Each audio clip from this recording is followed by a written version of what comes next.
Hey guys, this is OddOneGaming. This is going to be another Raid Shadow Legends video.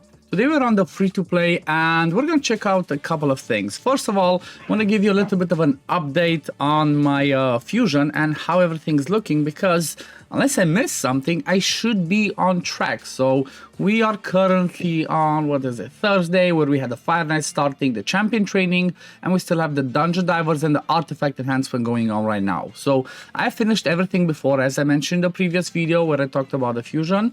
And let me just quickly show you how my Artifact Enhancement's looking. So this one's gonna end basically tomorrow. I grabbed the fragments, and I might level up some stuff depending on the silver, but this is not mandatory, okay? So the same thing, I'm doing it, I'm suggesting to you, if you're more like, low spend, free to play, early game, you don't have the resources, don't blast everything to get the last two things, okay? Because keep in mind, there's still gonna be a third artifact enhancement. Let me see over here, starting on Saturday. So if you're really short on silver, just save it, one ancient, and these prism crystals are not going to completely change your account unless you're luckiest person alive and you get something crazy.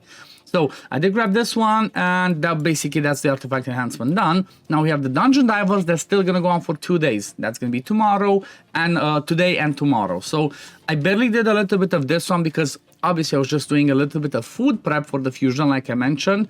But this one again, it's 3,700 to grab the whole fragments. It would be amazing if I had the resources to grab the Legendary Tome, but to go from 3,700 to 5,500, honestly, I'm not sure it's worth it, especially because, like I said, it's going to be on for 2 days, and basically this one's double dipping with the Fire Knight and the Champion Training, but then that's about it. The next one's going to be the Spider, that starts with on Sunday, the double dips with the third Dungeon Diver, so that one's going to be tricky. So my suggestion is just do as much as you can of the Fire Knight. Maybe do the first thing, the Fire Knight first today. That's what I think I'm going to be doing. And I'm going to also show you my Fire Knight team, because that's also, the subject of today's video. So when it comes to the Fire Knight, if we have a look, the milestone reward is going to be at 2,250, kind of like what we're used to. And then we have a 4-star chicken at 2,750, which I think I'm just going to skip, honestly. I don't really think I'm that desperate for a 4-star chicken. It's always good to have, especially on accounts like mine, free-to-play early game ones. You always want chickens, always want to progress, but I'm not sure if it's worth to go that much crazier on getting this one, okay? So I think what I'm going to do is, possibly I'm going to finish today the Fire Knight, grab the fragments from over here, and then I will swap over and do the Champion Training because, well, the Champion Training usually has some really good rewards. And as you can see in this case, the first ones are kind of like meh, as usual. But then as we get to the fragment, 7,250, we do have an epic book after that, a primal shard, and legendary skill tome. I always suggest to people, if you can get it as milestone rewards, always go for that one. So depending how I'm going to get my points, I think I might just try tomorrow, even if I use some gems, because I have quite a few gems saved up, 1,600. And, you keep getting gems from other stuff. I still have some energy saved up from the CVC that I can grab from here. I did not grab any of my energy from the clan shop, so this is 1,000 energy.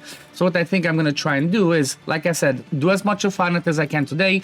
And tomorrow, while the Dungeon Divers is still on, I might just use extra energy to try and finish the whole of the Champion Training event, okay? Finish the whole of this one, and by doing that, I should maybe I'm lucky and I finish the Dungeon Divers as well. And if I do that, guess what? Another legendary skill tome. And this is one of the most important things that you want to keep in mind, and what I suggest you to do. Tomorrow, it's gonna be Friday, okay? Let's see what starts on Friday. Well, if you look again, tomorrow we're going to have the Champion Chase Tournament starting. What does that mean? Points for any champion that you get. Doesn't matter if it's from the market, from shards, or from fusions. So what I will be doing tomorrow for that Champion Training is, for the Champion Chase first, is I'm going to pop the 2 copies of Kafru that I have. I think maybe I should get to 3, because I'm going to do... what is it? Let me check again. I might have a third one that I can grab. So let's see. Let's say I finish Fire Knight. Then Champion Training, maybe I grab it from there. Dungeon Diver, that's 3. Maybe, so maybe if I grab the Champion Chase one as well, that's going to be 3 copies that I can do, and that's 750 points in the bank. And while I have those 3 copies, guess what I'm going to do? I'm straight up going to level them up and start preparing them to be ready to fuse.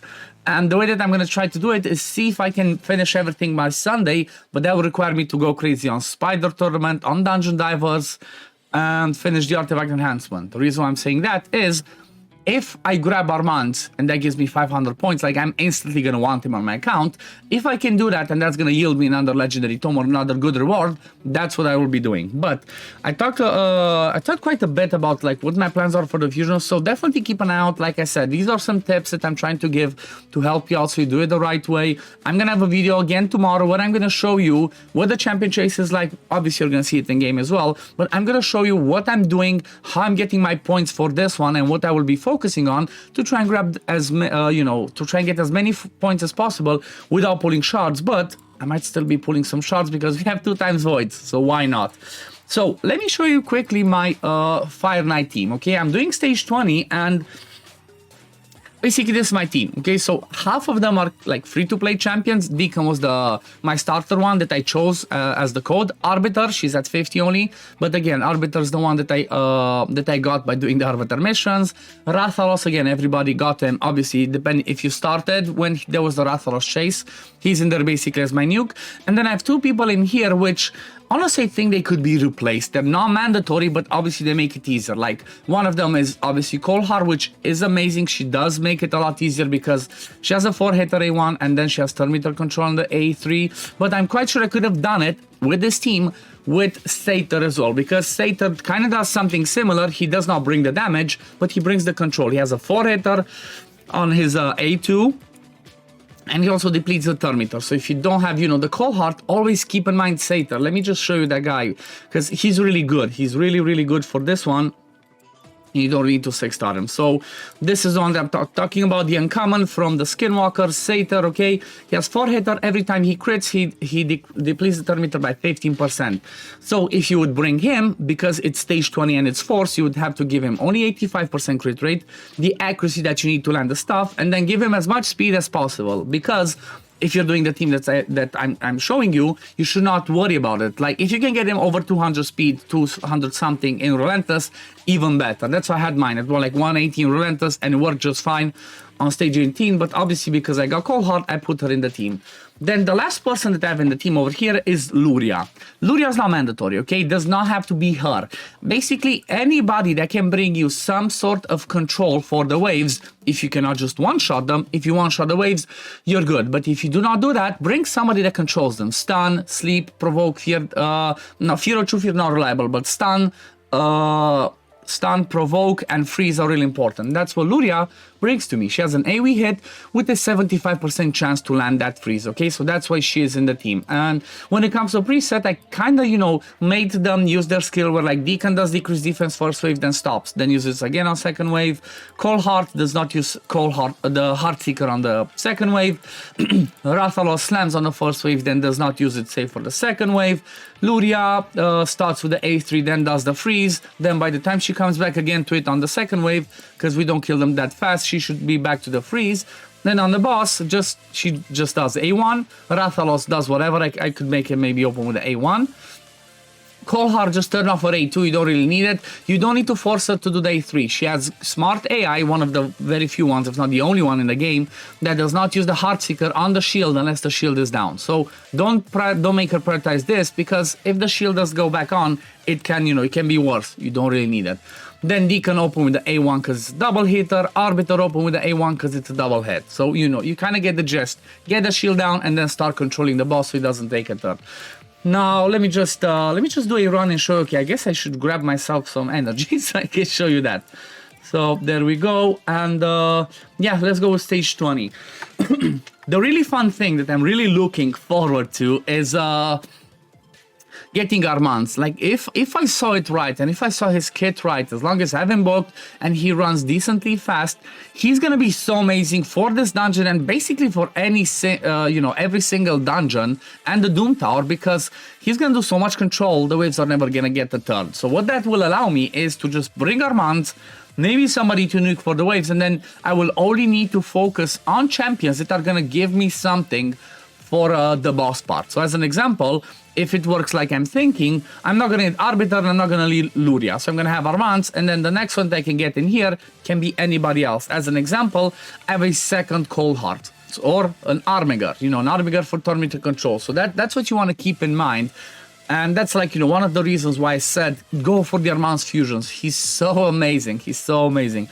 As you can see, we're not in any danger of dying, and even if we do die, the higher chance of us dying is on the first wave. And if that happens, that's fine, because on the second wave, we do have Arbiter to bring us the revive. Obviously, if you don't have Arbiter, you maybe have somebody like a Broadmoth, somebody like a Gorgrab, like any reviver just to keep you in there to make it safe, bringing them in the team because you want to have that safety net. Unless your team is working perfectly and everything's working just fine, then like, yeah, you will not care. Now, when it comes to the boss part, it's this one works pretty well as well. And honestly, even if I do get a hit, I'm still fine. As long as Arbiter does not die, I should be fine. And even my Cold Heart, like, unless I get crit, Cold Heart does not die. She is able to sustain a little bit of that hit. And now, as you can see, it's mostly damage. You're just slowly killing it, getting the thermometer, keeping it down. If I do get maybe lucky to get a Relentless proc, I do get a chance to you know, go again with Cold Heart. If not, we get hit once, but then we like I said, as long as the shield does not go down. Let's see. Okay, this is gonna be the RNG side. Let's see, do we get killed or are we fine? So let's see. Boom. See, nobody gets killed. As long as you don't get crit, we're fine. We should survive. If you're looking at Arbiter being like, yeah, she might have died, that's true, but keep in mind she's only 5-star. I can 6-star her. I have the food ready, but I've not done it yet. And as you can see, like I said, we took the shield down, and then Cold Heart got another turn. We did the Heartseeker, and we're basically safe. Like, there's no worry with this team whatsoever. There might be, you know, if you get the worst 3% chances and whatnot on several things, then like, yeah, it might fail, but otherwise, this is a pretty consistent team that does it in about 2 minutes 30, and I think the closest was like 2 minutes 2 seconds. So yeah, this is my team. Let me quickly show you a little bit of builds. Basically, my Rastalus is my clan boss build, just damage, but you know, I didn't focus too much defense on purpose. He has damage. He does have Brimstone because I use him in clan boss. He's Scroll. I just need one more on this one. War Master. Then the next one's gonna be Deacon. Deacon again, he's in Toxic because he's in my clan boss build. He's 180 speed, 100% crit rate, some crit damage, the accuracy. Like, this one could be better. Like, if he was not in my clan boss team, I would try and get Deacon like 240, 250 a lot faster so he can rotate more through his skills. War Master again. Luria, no masteries. She just scrolled because I needed the freeze to be a higher chance. Just random sets. It's like, you know, speed, accuracy, perception, whatever. Just wanted her to be fast and have the accuracy to land her freeze, because that's what she's all about. She's all about that freeze, and she has a chance to land maybe decrease speed, but it's not guaranteed. So that can help, but it's not mandatory.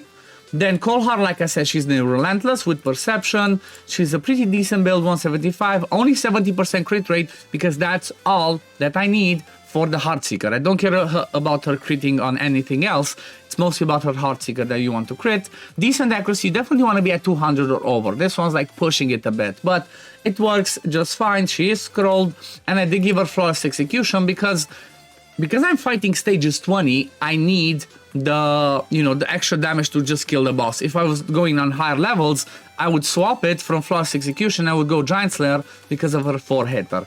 And the last one's just Arbiter. Basically, Arbiter is in the fastest I could give her without breaking everything else. She's like 262. I'm quite sure if I try to push the stats, I could get her like 280, 290, but I need some of that speed gear for my other dungeons. The ideal build that I would have for Arbiter, I mentioned this in previous videos when I got her as well, the ideal build for an Arbiter that you're going to use everywhere in the game to progress your game would be fast and regeneration. Okay, you want to have her like, you know, as fast as you can in regeneration so she self-sustains, because otherwise, if she dies as your reviver, then that's not really good, is it? And again, no masteries on her. I do have her booked on this one, started booking on this one. I would have the scrolls to book her, but I'm not using them because, like I mentioned, I'm waiting for Armanz. Armanz is going to be such a game changer from my point of view on this account that he's going to be instantly booked. I mostly care about this. If I get 3 books on this one, that's it, I'm stopping. I don't care about anything else. He does need 3 over here, 4 over here, that's 7, plus another 4 over here, 11. So if I have bad RNG, you know, I'm going to need all the books that I can get. So I already have 5, plus 2 that I should get hopefully from Dungeon Divers and the champion training, as I showed. I should be on track. But anyway, this is gonna be it for today, guys. Thank you all for watching. I hope you enjoyed it. If you did, leave a like, leave a comment, subscribe to the channel to see when I upload next, and I'm gonna see you all in the next video, which is gonna be tomorrow, when we're gonna be pulling shards and talking about the next day of the fusion, and we're gonna be talking champion chase. But yeah, thank you all for watching, and I'm gonna see you all in the next video. Peace, love, take care, everyone. Bye, guys.